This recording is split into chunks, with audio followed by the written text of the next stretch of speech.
We'll start off now. Hello. So this is Dr. Praveen Ramchandra. I am the senior endocrinologist in Diapeles Clinic at Hospital, Bangalore. I am the JNV Hassan Karnataka alumnus. I hereby invite you, all of you, for the webinar on behalf of JNV alumni community. Today's topic is very important. That is, now the NGOs are fighting for against COVID pandemic. अभी आपने देखा हो 21 दिन का जो lockdown हुआ है उसमें मैंने कैसे काम किया है, मैं आप लोगों के साथ शेयर करना चाहता हूं कि मैंने अपनी कैसे इस क्षेत्र में काम कर पा रहा हूं। मेरा एक्चुअली क्या है कि हम हर सोसाइटी में ओल्ड क्लॉथ कलेक्शन के लिए कैंप ऑर्गेनाइज करते हैं। तो जब हम ओल्ड क्लॉथ कलेक्शन का कैंप ऑर्गेनाइज करते हैं हर सोसाइटी में, तो हम लोग door to door society to society जाते हैं और वो क्लॉथ्स का हम यूज करते हैं जहाँ पे बाढ़ आती है, आग लग जाती है, ऐसी जगह इंडिया के अंदर पहुंचाने में। अब हमने क्या किया कि वहां पे हम एक अपना नेटवर्क बनाते हैं, लोगों के साथ बिल्ड करते हैं, उनके कॉन्टेक्ट नंबर लेते जाते हैं उस टाइम। तो हमारा एक बहुत स्ट्रॉन्ग नेटवर्क बना गाजियाबाद और नोएडा के अंदर। तो इस विविधता के देखते हुए मैंने क्या किया है कि उस नेटवर्क का यूज किया और मैंने लोगों को एक रिक्वेस्ट डाली कि हम ऐसे ऐसे काम करना चाहते हैं, लोगों तक जो भूखे लोग उनको तक खाना पहुंचाना चाहते हैं, तो आप हमें क्या हेल्प कर सकते हैं। तो लोगों के अच्छे रिप्लाई आए, लोगों ने हमें डोनेट भी किया और साथ में सूखा राशन भी डोनेट किया, जैसे आटा, तेल, चावल, दाल। तो इसके साथ सबसे पहले मैंने अपना नेटवर्क जब यूज करने के बाद मैंने लोकल हेल्प ली, जो अपने एनजीओ के आसपास के जितने भी लोकल लोग थे उनकी हेल्प ली सबसे पहले। उसमें हमने क्या किया कि हमने ऐसे लोगों को हमने एक रिक्वेस्ट डाली कि कोई भी जो समाज सेवा से जुड़ना चाहता है और कोविड-19 में, मेरी आवाज सब प्रॉपर आ रही है? नीलेश जी का कुछ पिक्चर्स है तो दिखाओ उसके साथ। हाँ, मैं पिक्चर्स मुझे सर मैं पहली बार कर रहा हूँ तो मैं जरा देख सकते पिक्चर्स सर कैसे निकलेंगे बार मुझे बताएंगे आप एक बार व्हाट्सएप में इसको भेज दीजिए, मतलब मुझे भेज दीजिए डायरेक्टली सर। मैंने डॉक्टर साहब को भेजी है मैंने पिक्चर्स कुछ। ओके मैं देखता हूँ उसको, है ना? ठीक। हाँ, व्हाट्सएप मैंने किया है कुछ पिक्चर्स। हाँ, हमारी अलग अलग जगह पे 12 टीमें काम कर रही हैं। हमने कैसे किया मैं आपको वो सारी चीजें बता रहा हूँ। मैंने लोकल लेवल पे एक लोगों जो मेरा लोकल ऑफिस के आसपास नियर अबाउट जो भी लोग थे उनको मैंने रिक्वेस्ट डाली कि कोई भी कोविड-19 के लिए काम करना चाहता है, तो वहां से लोगों के अच्छे रिस्पॉन्स आए कि हम करना चाहते हैं। हेलो, हाँ, सुन रहे हैं, बताइए। हाँ सर, ओके। तो मैंने एक गठन किया स्पेशल कोविड-19 टीम का। हाँ। तो इसमें क्या है कि जो भी इच्छुक लोग थे, चाहे वो मेरे एनजीओ से पहले जुड़े थे या नहीं जुड़े थे, इस पे डिपेंड नहीं था। जो इच्छुक लोग थे, मैंने एक अपनी ही संस्था में एक हमने स्पेशल कोविड-19 टीम का गठन किया, जिसमें हमने उसमें भी विभाग बनाए। 5 जो टीम किया उसमें 5 विभाग बनाए। पहला हमने क्या किया कि सामान अरेंज, जो खाना बनवाएंगे लोगों के लिए, वो एक टीम हमारी सामान अरेंज करेगी। दूसरी टीम हमारी खाना बनाने वाली होगी, जो खाना प्रॉपर बनाएगी। और तीसरी टीम जो हमारे यहाँ खाना बनेगा उसकी पैकिंग के लिए रखा। और चौथी टीम जो खाना वितरण करने जाएगी। और 5वीं टीम वो थी जो इन चारों टीमों का जहां जिसे जरूरत होगी, सहयोग होगा, वो काम करेगी, साथ में एडमिनिस्ट्रेटिव प्लस ऑफिस वर्क देखेगी। और हमने इसमें सोशल डिस्टेंसिंग का प्लस साफ सफाई का विशेष ध्यान रखते हुए उसके बाद प्रत्येक शाम को सारी टीमों को अलग अलग टीम को, जो मेरे 5 मेरे जो विभाग थे उन 5 अलग अलग विभाग के साथ मैंने मीटिंग की और उनकी हमने समस्याएं सुनी और कल हमें क्या प्रोग्राम करना है वो डिस्कस किया। ये हमारे यहाँ पर डे होता है। उसके बाद हमने क्या किया, जो टीम जल्दी फ्री हो जाएगी, जैसे खाना बनाने वाली टीम जल्दी फ्री हो जाएगी सुबह के टाइम, तो वो टीम फील्ड में जाएगी और ऐसे लोग, ऐसे पुलिस वाले जो चौराहे पे खड़े हैं गाजियाबाद के अंदर, उनको मास्क वितरण करेगी। जिनके पास मास्क नहीं है या फिर ग्लव्स नहीं है उनको ग्लव्स देगी और उन्हें सैनिटाइज भी करती जाएगी। गाजियाबाद के अंदर जितने भी पुलिसकर्मी हैं, साथ ही ऐसे भी और हमारी अगर दूसरी टीम फ्री हो गई तो लॉकडाउन में जो लोग फंसे हुए हैं, ऐसे व्यक्ति जो बहुत बुजुर्ग हैं, अपने घर से बाहर नहीं निकल पा रहे हैं, तो ऐसे व्यक्तियों हमारे पहचान एनजीओ के हेल्पलाइन नंबर पे कॉल करके जिन्हें सब्जी की जरूरत है या फिर कोई दवाई की जरूरत है, उनको हम लोग वहां तक दवाई या सब्जी पहुंचाने का पूरा प्रयास करते हैं। और साथ ही हमारी टीमें सर्वे जो भूखे लोग हैं, कहाँ भूखे हैं, कहाँ लोग भूख से परेशान है और कहाँ खाना पहुंच रहा है, तो साथ में सर्वे भी चलता है जिसमें उनका नाम होता है, जो लोग जिनको खाना दिया जा रहा है, नाम, उनका मोबाइल नंबर, उनका आधार नंबर और उनके घर में कितने मेंबर हैं।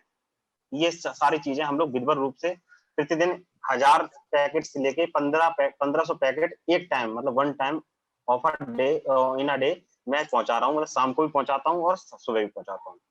ये हो गई हमारी कोविड-19 की टीम कैसे काम कर रही है। ओके, ठीक है सर। सो मैं नरेश शर्मा जी को बुलाऊंगा कि आप आपका एनजीओ के बारे में बताएं और कोविड में आप क्या काम कर रहे हैं उसके बारे में बताएं। Hello friends. हाँ सर। मैं Naresh Sharma, Jawahar Navodaya Vidyalaya Bareilly, first batch 1993 pass out. बड़ा दुख का विषय है कि हम लोग बहुत ही गंभीर विषय पे चर्चा करने के लिए यहाँ एकत्रित हुए हैं। और कोविड-19 की जब शुरुआत हुई थी, पहला दिन था लॉकडाउन का, तो काफी लोग मतलब इधर से उधर परेशान से भाग रहे थे, एक भगदड़ का सा माहौल था यहाँ। 2 दिन तक तो हम लोग घर में शांत बैठे रहे, क्योंकि कुछ पता नहीं चल रहा था कि क्या किया जाए, कैसे किया जाए। फिर हमने बाहर जो यहाँ का लोकल थाना क्षेत्र है, मुबारकपुर थाने की पुलिस से कांटेक्ट किए और वहाँ के एसएचओ काफ़ी सपोर्टिंग थे और उन्होंने हमारे को अप्रिशिएट किया कि हाँ भाई आप आओ, हमें ज़रूरत है। फिर हमने उसी दिन से स्टार्ट किया इनिशिएटिव कि हम लोग रोड पे जाके फूड पैकेट और बिस्किट्स, नमकीन, पानी, जो भी हमारे पास उस दिन उपलब्ध चीज हो पाई, वो हमने लोगों को डिस्ट्रीब्यूट की। उन्हीं के साथ पूरा दिन पुलिस के साथ रोडों पे जाके जगह जगह जहाँ जहाँ भीड़ दिख रही थी, क्योंकि लोग अपने घर जाने के लिए बेचैन थे सब, क्योंकि किसी को अनएक्सपेक्टेड था कि ये क्या हो गया, अचानक कोई परेशानी आ गई है। तो कोई साइकिल पे जा रहा है, कोई रिक्शे पे जा रहा है, कोई पैदल जा रहा है, कैसे अपने घर पहुंचेगा उनके दिमाग में ये कोई आइडिया नहीं था। बस उनको यहाँ से निकलना है, उनके दिमाग में बस यही था। तो ये देख के बहुत मतलब बैड फील हो रहा था। तो उस दिन हमने इस तरीके से पहला दिन ये प्रयास किया। उसके बाद इसको हमने फिर कंटिन्यू किया, जो भी हमारे, क्योंकि फाउंडेशंस हैं यहाँ, ज़्यादा वॉलंटियर इकट्ठे नहीं हो सकते, तो ऑनलाइन सबसे कनेक्टिविटी बन चुके। 4-5 लोगों की हमने लोकल टीम बनाई, जिसमें अपने एक हमारे बरेली नवोदय के यहाँ पे हरीश कुमार हैं, इनका यहाँ पे रेस्टोरेंट है, तो उनके साथ हमने प्लानिंग की और उनको अपने साथ एसोसिएट किया। एक हमारे यहाँ और मेंबर हैं हिमांशु जैन जी, तो उनको अपने साथ किया और हम लोग डेली वहाँ से पैकेट बनवा कर डिस्ट्रीब्यूट करना चालू कर दिया। डिस्ट्रीब्यूट कहाँ करना है इसकी जानकारी हमें डेली थाने से मिल जाती थी कि आज यहाँ परेशानी है, आज यहाँ प्रॉब्लम है, आज यहाँ। ऐसी कंटिन्यू हम लोग कर रहे हैं इस काम को और करीब 14 दिन से लगातार सेवा चल रही है। 250 पैकेट सुबह, 250 शाम, ये हमारा इनिशिएटिव चालू है। और आज से हमने इसमें मास्क वितरण करने का प्रोग्राम बनाया, क्योंकि मास्क बहुत इम्पोर्टेंट हो गया है। शुरू में नहीं लग रहा था, लेकिन अब पुलिस का भी उस पर चालान है और आम पब्लिक उसको सीरियस नहीं ले रही है। लेकिन अब स्ट्रिक्ट रूल होने के कारण पुलिस भी उस पर एक्शन ले रही है। अगर कोई बिना मास्क के मिल रहा है तो उसको पकड़ के भी ले जा रहे हैं, उस पर जुर्माना भी है और चालान भी कट रहा है। तो हमने सोचा कि जो ज़्यादा गंभीर नहीं है लोग, और उनको समझाएंगे भी और उनको मास्क भी देंगे।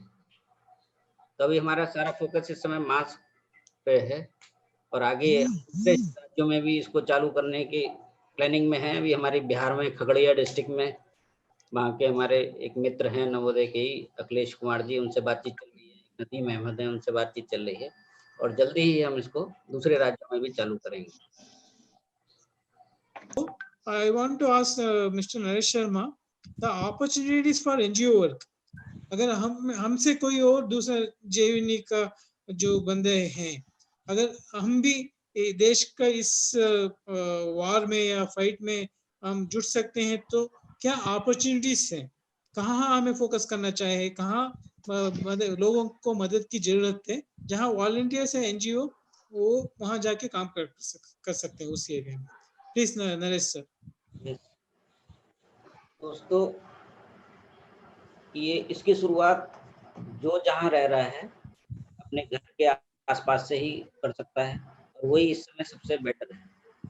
अगर कोई सिटीज में है तो वो अपनी कॉलोनी में कर सकता है, अगर कोई गांव में है तो अपने गांव में चालू कर सकता है, अगर कोई वार्ड लेवल पे है तो वार्ड लेवल पे कर सकता है। लेकिन इसके लिए सबसे बड़ी सावधानी कि अपने आप को सेव करके हमने दूसरे की हेल्प करनी है, जो सबसे बेसिक है, और उसी की वजह से हम लोग इसको कंटिन्यू भी कर पाएंगे। तो जो भी डिस्ट्रिक्ट एडमिनिस्ट्रेशन है, पुलिस डिपार्टमेंट है, आप उनको कांटेक्ट करें, उनकी गाइडलाइन में ही एनजीओ वर्क कर सकते हैं इस समय जो सिचुएशन है। वैसे तो हम अपने आप से कुछ भी करते हैं, क्योंकि किसी की उस समय मतलब परमिशन और उसकी ज़्यादा ज़रूरत नहीं होती, क्योंकि सोशल वर्क है तो कोई कहीं भी कर सकता है। लेकिन इस समय सिचुएशन दूसरी है, तो हम तो पहले से ही आह्वान कर रहे हैं कि कोई भी कहीं से अपने डिस्ट्रिक्ट में, अपने ज़िले में या अपने राज्य में कुछ करना चाहता है, हमसे गाइडलाइन लेना चाहता है, हमसे सजेशन लेना चाहता है, जो हमारे थ्रू उनको ऑनलाइन या ऑफलाइन मदद मिल सकती है या वॉलंटियर्स मिल सकते हैं, तो हम उनको पूरी कोशिश करेंगे वहाँ पे उन लोगों से कनेक्ट करने के लिए। और काफ़ी जो हमारे जानने वाले लोग हैं, उन सबको हमने एक और मतलब कनेक्ट करने की कोशिश की है कि जो हमारे हॉस्पिटल्स हैं, जहाँ अभी कहीं मास्क नहीं है, कहीं आप पीपीई किट नहीं है, तो कहीं N95 मास्क की वजह से वो लोग ढंग से काम नहीं कर पा रहे हैं, तो हमने उसके लिए भी सोर्सिंग की है। कुछ ऐसे मैन्युफैक्चरर आइडेंटिफाई किए हैं, ढूंढे हैं, जिनके द्वारा उनकी ये समस्या भी हम लोग एक माध्यम बन सकते हैं उनको इसको खत्म करने में, और उनको इससे क्या होगा कि और अच्छे से वो अपना मतलब काम निभा पाएंगे। जगह से फ़ोन आते हैं कि भाई मेरे साथ ये समस्या है, मेरा जैसे अभी एक केस था जो आपने भी दिखाया, अखबार में भी निकला था वो, कि पंजाब में कुछ बिहार के मजदूर फंसे हुए थे, तो हमारे एक मित्र हैं अखिलेश जी, उनका फ़ोन आया, तो हमने फिर वहाँ के डीसी से कोशिश की, हमारे डीसी हैं वहाँ, तो उनके माध्यम से वो प्रॉब्लम सॉल्व हुई। ऐसी एक बनारस में थी, तो वहाँ पे इलाहाबाद से बनारस में एक मतलब फीमेल को जाना था जो नवोदय की सिस्टर थी। तो इस तरीके से ऑनलाइन भी कर सकते हैं आप, जरूरी नहीं है कि आपको मैदान में उतरना है। ये एक ऐसी लड़ाई है कि हम इसको घर बैठ के भी लड़ सकते हैं, अपने मोबाइल से भी लड़ सकते हैं, अपने इंटरनेट से भी लड़ सकते हैं, लेकिन आपके अंदर इच्छा होनी चाहिए और आपके अंदर थोड़ा सा हिम्मत भी होनी चाहिए, क्योंकि बाहर निकलेंगे तो संक्रमण का डर तो सभी को है, चाहे वो डॉक्टर है, चाहे वो पुलिस है, क्योंकि सभी इंसान है और ये किसी को पूछ के नहीं लगता है। तो इसको हमने बचाकर ही अपने काम करने हैं, और वो ज़्यादा मुश्किल नहीं है। अगर इच्छा शक्ति आपकी मजबूत है तो आप कल से ही काम चालू कर सकते हैं, लेकिन आप अपने दायरे में रह के काम करें। थैंक यू नरेश जी। रोशन कृष्णा ने एक क्वेश्चन पूछा है, is that real that JNV dormitories are now used as isolation ward for the patients? ऐसा कुछ न्यूज़ है जो JNV का डॉर्मेटरीज आइसोलेशन वार्ड बना है कुछ जगह में? बना है, बना है, ठीक, काफी जगह बना है। ओके। तो अभी तो छुट्टी का टाइम है, तो डॉर्मेटरी सब वेकेंट होंगे, है ना? अभी तो जब पता चलेगा कि कब ये मतलब पेंडेमिक खत्म होगा तभी होगा डिसाइड। अभी तो हिमाचल से शुरुआत हुई थी, सबसे पहले हिमाचल में किया था इन्होंने और उत्तराखंड में, दोनों जगह मतलब कैप्चर, क्योंकि वहाँ जगह स्पेस कम होता है ना, बहुत बड़े बड़े स्पेस होते नहीं है, बिल्डिंग्स होती नहीं है, वो that is the best for isolation. Okay, then मैं ये जानना चाहता हूँ, जैसे आप लोग इतना मेहनत कर रहे हैं, जैसे सचिन ने बताया कि काफी टाइम उनको दूसरों नवोदय के दूसरा एरिया में थोड़ा मदद मिला, कुछ लार्जर नेटवर्क हो सकता है JNV NGOs का, ताकि एक दूसरे का आइडिया शेयर करके इम्प्रूवमेंट हो सकता है जो हमारे डिलीवरी में काम में।